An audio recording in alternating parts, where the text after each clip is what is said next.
Hi, my name is Mark Seller. Welcome to Little Green Man. It's been an amusing time these last few weeks or so in Manitoban politics. There's been some attacks going on, some canoodling. That's not the right word.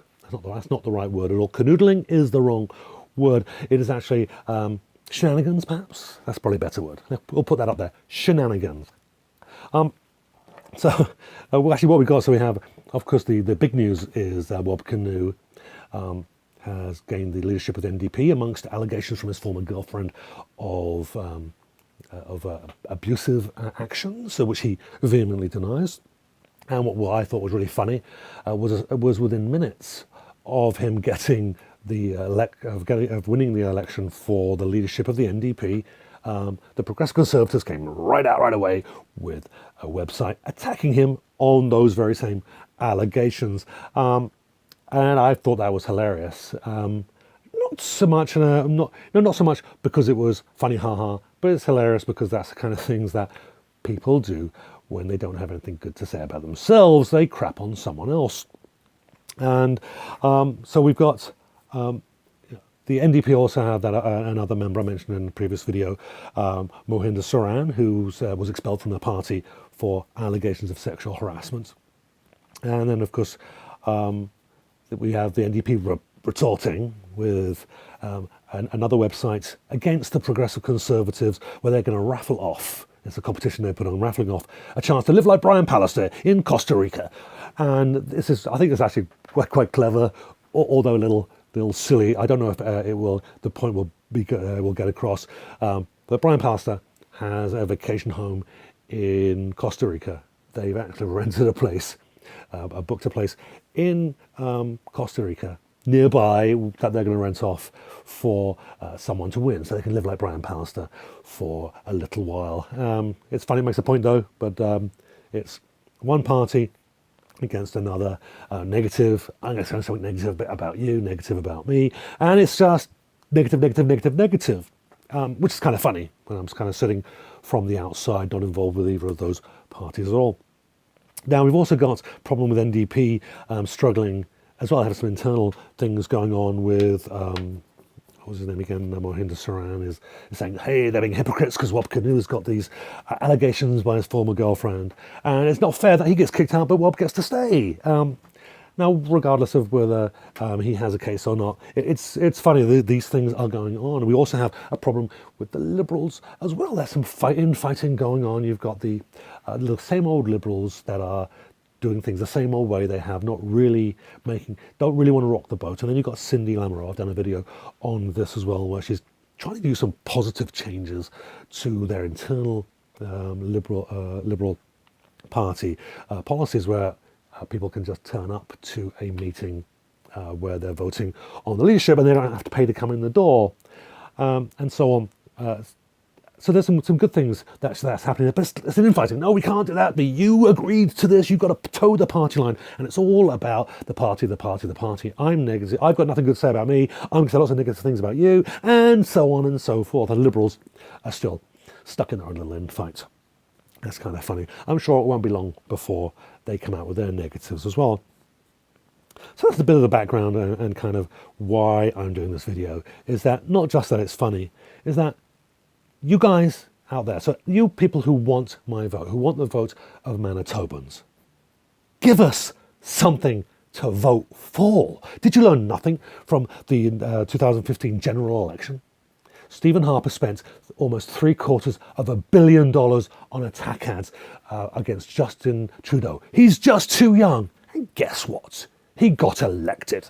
Doesn't matter how much money you spend. Canadians, and actually people, do not like when you're saying, we have to vote for you because he's bad. No. Give us something to vote for. Why did the Progressive Conservatives not give us? They've been in power for best part of 3 terms. What did you do that was good for us that would make us want to vote for you again? They didn't have anything. They were too busy passing laws to put in loopholes into tax laws, to helping businesses and corporations, and with doing everything they can to undermine unions and working people. They had nothing good to vote for, so they had to point to the other guy and say, he's bad. Or was he bad? He's definitely bad. And I'm not quite sure about this guy. Anyhow, so we'll find out as the years go by if that last one is worth hanging around with. Sorry, worth voting for, I say. I don't know him. So it goes, so character assassination is funny. It's one of those funny things that if you go around assassinating someone else's character, in character assassination, it's usually the assassin that gets killed or gets injured. It's kind of a funny funny term, is that the assassin is supposed to kill the other person undetected, but it's usually the person that is doing the attacking in character assassination that gets hurt, and the federal election was one of those. And when you guys hear NDP and Progressive Conservatives, the Manitoban parties, are fighting and pointing at each other saying they're bad, they're bad, they're bad, well, give us a reason to vote for you. The NDP, you've got a long way to go to give us something to vote for, because we trusted you as Manitobans for 17 years. What did you give us? Yeah, we had better healthcare, but it was, it was piecemeal. You didn't help. You didn't harden up the employment laws to help working people so they could still be let go after 2 weeks for no reason.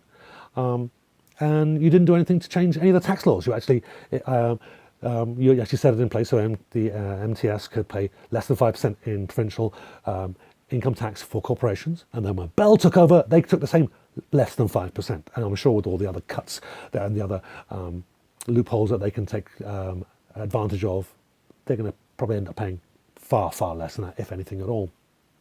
So you allowed that situation to happen for the Progressive Conservatives to come into power, and now the Progressive Conservatives are taking everything away, including yet another potential $1,000 in taxes if this healthcare premium comes to fruition. These are horrible things that we do not want to vote for you for. So give us a reason to vote. Now here's some advice for you. It's what you can do for voters. You need to run on this, run on these things, run on policy. What is it that you're going to do for us? If you have not been in power yet, or you're not in power, what will your policies do to make my life better? If you make my life better, I'm more likely to vote for you. Run on your history. If you're a part of a political party that has a history in power, tell us what you did for us while you're in power. Give us a reason to trust you because you've looked after us before. If you've not done anything while you're in power to make my life better, I'm not going to vote for you. So if you've done something good, then run on it. Then let us know. Publish it. Make a big deal out of it. Let us know why we should trust you. Run on your successes, whether they're legislative successes or otherwise. Have you helped someone who is not one of your donors or a party member? Have you done something to help someone else? By all means, criticize your opponent's policy failures. Criticize their historical failures in the legislature, that their legislation is flawed. Attack that. Attack it with facts. Just give us examples. Here's how it hurt someone. And then tell us why we should vote for you, even though that's negative, how you're going to fix that problem. Don't give us a problem unless you have a resolution. You've got something good to show us. Don't just give us the complaints, give us the solution. If you want me to vote for you, and if you want working people to vote for you, then give us a reason to vote for you. Little Green Man.